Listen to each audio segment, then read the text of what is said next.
We're going to look at the issues of the dismissal of the CEO of the Jamaica Dairy Development Board and the connected issue of the Minister of Agriculture getting Mombasa grass planted on his farm for free.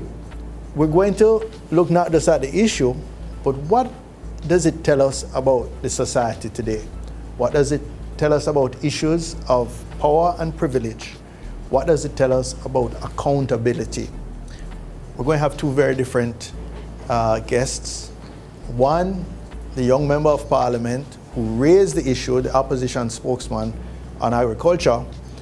And second, one of our more unusual young journalists who treated with this issue in her column recently. Well, there are two issues that we're concerned about. One is the issue of the granting of a permit to import milk powder from Colombia. And the concern is because there's opposition from both the technocrats and both the legal department and the minister going back on his original decision to agree with the technocrats not to grant the license.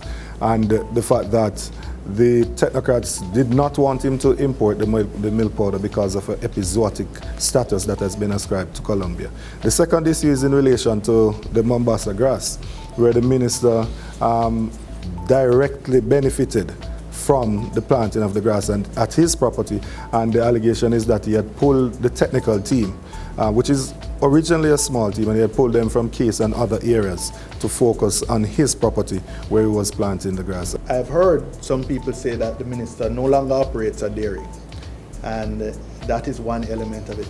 The evidence that has been presented to us says that the minister is no longer in dairy, and he needs to give us some additional evidence to prove the point that he is in fact a current dairy farmer. We know that he has a history of being a dairy farmer, but we'd like to know how much milk he is producing, who is the processor, and how much cess he has paid to the dairy board based on the milk production. He came to parliament and basically said he made a mistake and showed a receipt of a check. Is that sufficient? I think he went at length to make a point that there is no way for you to pay for the grass. And then he comes to say that he had paid. We don't know how he calculated anything that he said he paid for and who he paid it to. So that is one issue. But in addition to that, the fact of the matter is that there is a code of conduct that governs our minister is supposed to operate. This is not based on my opinion. This is something that is in writing that he agreed to upon taking on the position as Minister of Agriculture. And there is a clear conflict of interest, and I believe that whilst the matter is being investigated, that he should have resigned from his position, or the Prime Minister should have taken the bold decision to relieve him of his duties. And if he's clear, then fine, you can reassign him. Well, starting with accountability, it's something that's definitely missing from Jamaican politics, particularly when you have ministers coming from areas of privileges and, bigger businesses. So what I think we need to be looking at as Jamaicans is what is the protocol once something like this happens? Because clearly we don't have ministers that understand what the problems are. Do we need to have it laid out more clearly in the law? One of the questions has been, is him paying for the grass admitting that he's guilty? I don't think the question is whether he's admitting that he's guilty. It's that he had a conflict of interest to begin with, and being in a position of power, he should have known that from the start. He's saying that the dairy board was begging him thrusted it upon him, and he offered to pay. That's not something that should be in the details of a minister's job. That should be something he should know better. We should have someone in power that knows better. So what are the consequences now is what I really think the question should be. Not is he guilty, it's what is the consequence. Based on the information that we're privy to, the former CEO was written to in October, I think the 27th of October. The board, chaired by Mr. Elvey, wrote to the permanent secretary saying that the decision of the board is to make him permanent and to increase his salary based on his good performance.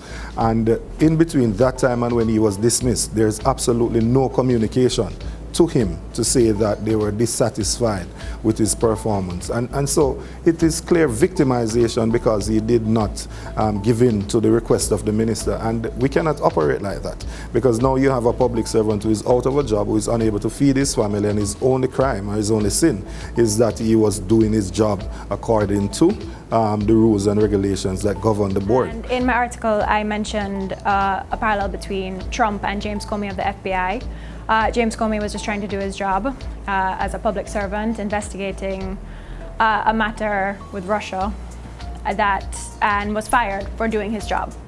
Is it the same with Hugh Graham? Is that what's going on here? Because there is documentation that he was doing well at his job, and then this issue comes up and he's mysteriously fired. Where does that add up? His initial response was that I'm a piece of human waste and that I should not ever make the mistake of calling to him. No, I was not aware that I went to the parliament to seek friendship. I thought I was on the business of the people who elected me to go to the parliament, and that I was carrying out my duties based on an assignment from the political party that I represent. I understand fully that the circumstances of my birth mean that some persons will never see me as an equal.